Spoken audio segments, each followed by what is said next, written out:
Is this us giving in to the hype around the moonSwatch? Certainly. Are you considering upgrading from your moonSwatch to an Omega Speedmaster and want to know what it might cost? Maybe. Are you just interested in seeing which Speedmasters most directly inspired the Moonwatch collection and learn more about them? Hopefully you are, and this video is for you. So let's just get right into the collection that's inspired by planetary and other celestial bodies in our solar system, beginning, of course, with the progenitor of the collection, the Omega Speedmaster Professional, otherwise known as the Moonwatch. And the direct comparison for this one is, of course, the mission to the moon. When the moonSwatch collection was announced last year, the watches retailed for $260. That price has since gone up to $270, but it's still peanuts compared to what a moonwatch itself from Omega is going to cost you. In this instance, the current production version of the Speedmaster Professional Moonwatch with a Hesalite crystal and a closed case back will set you back $7,000 at retail, and on the secondary market can be found trading around the $5,000 mark. But this is just where the collection starts, of course, and so we talked about the moon first, but for the rest of the sequence, we'll try and work our way outwards into the solar system, starting at the very center with the sun. So the Swatch mission to the moon trades around $300 and is most directly comparable to a Speedmaster reduced Schumacher limited edition from 2 generations ago of the Speedmaster. And in this instance is not the 42mm Speedmaster that we know as the inspiration, as the direct inspiration for the moonSwatch, but in this instance is the Speedmaster reduced, which has a case diameter of 39mm. But it's the most direct comparison because of the striking yellow dial, the red accented hands, and of course the white chapter ring, which in the case of the moonSwatch becomes the bezel. But this one trades just shy of $3,000. Moving out from the sun, the first planet that we hit is, of course, Mercury. The mission to Mercury trades for around $370 on the secondary market, but the most directly comparable Moonwatch, or rather Speedmaster, is the gray side of the moon, which is a 44.25mm ceramic case, so not bioceramic, but a ceramic cased Speedmaster, which has a different dial layout from the Moonwatch. This one has just 2 subregisters and a date window, and also has a coaxial movement. But the subregister at 9 o'clock gives you the running seconds. The center seconds hand, of course, is for the stopwatch. And then the 3 o'clock subregister gives you a 60-minute counter as well as a 12-hour counter for the chronograph function. Retails for $13,600 and trades below $10,000 today. The mission to Venus is an interesting one because the subdial layout on this one particularly is inspired by coaxial Speedmaster dial layouts of both the current generation and previous generations, but the pink case, as it were, most directly sort of translates from this pink-dialed Speedmaster reduced, which again would be at 39mm, the reference 3502.78, which has a current market price of just under $2,000. The next one is a bit of a cheap comparison because the mission on Earth is a green-cased moonSwatch and trades on the secondary market for just over $300. But if you want a green-dialed moonwatch, then you have to go for the Moonshine on Moonshine, which retails for over $40,000 and trades a little bit below retail. So in that sense, if whether or not a watch is trading above or below its retail price is to be seen as a marker of how desirable the watch is, the moonSwatch trades above retail, but the moonwatch certainly does not in this instance. The mission to Mars is easily one of the more popular takes, both because of the strikingly beautiful red case, but also the hands on the dial. This one retails for, again, $270, but trades around the $310 mark and is directly inspired from the Omega Alaska Project Speedmaster Professional. This was a take on the Speedmaster where when you put on this additional red case that turns it into a literal hockey puck, the watch is operable in extreme temperatures ranging from, I believe, something like minus 150 degrees to 250 degrees Celsius.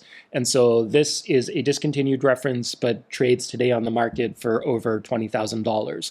It's also a limited edition, which helps explain why the price is so much higher than other comparable Speedmasters, where there's really no use of precious metal or gemstones or anything like that, but the rarity and the desirability of the model, especially among enthusiasts and collectors, makes the price incredibly elevated and one of the most expensive Speedmasters on the secondary market today.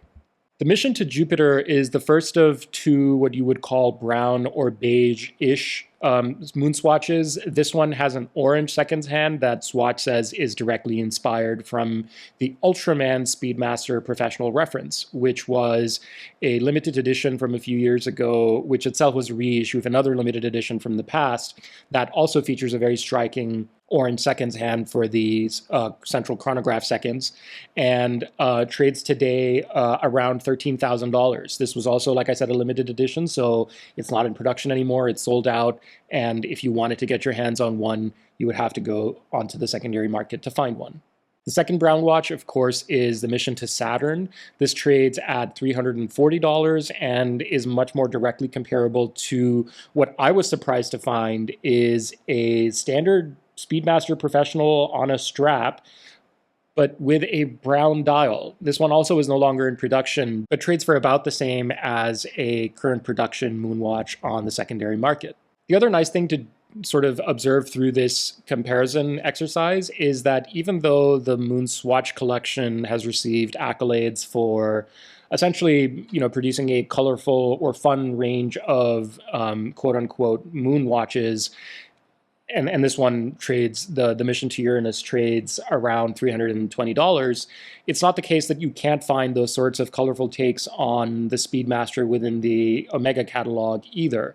The coaxial 38mm current production Speedmaster, which has a date window at the 6 o'clock position, but otherwise has a comparable layout to the other Speedmaster Professionals, retails for $5,600 and trades for about $4,300. But speaking of blue, of course, the Mission to Neptune is a far more striking version of the blue Moonwatch and the moonSwatch.